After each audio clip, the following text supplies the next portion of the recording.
আজকে হুজুর নিজের টাকায় খাচ্ছে। আমরা এক প্লেট অর্ডার দিচ্ছি, আপনার বিল দেওয়া লাগবে না, আমরাই বিল দেবো।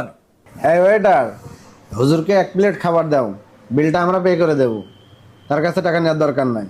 ভাই, আমার কাছে যে টাকা নেই বিষয়টা এমন না, আর আমরা যে অনাধুনিক বিষয়টা তেমনও না। আসলে খাবার শেষে আঙ্গুল প্লেট চেটে খাওয়া রাসূল সাল্লাল্লাহু আলাইহি ওয়াসাল্লামের সুন্নাত।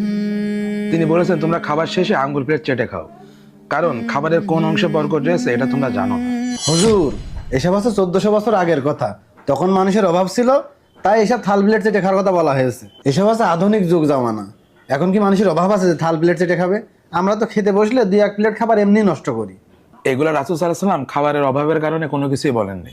এগুলা চিকিৎসা বিজ্ঞানের মতে খাবার শেষে আঙ্গুল প্লেট যদি কেউ চেটে খায় তাহলে তার শরীরে অনেকগুলো উপকার হয়, যেমন ডায়াবেটিক্স রোগ সেরে যায় এবং পেটের জটিল কঠিন অনেক রোগ থেকে আল্লাহ রাব্বুল আলামিন মুক্তি দেয়। তাই খাবার শেষে আঙ্গুল চেটে খাওয়া সুন্নাত। এসব ফাও কথা কোথায় পান?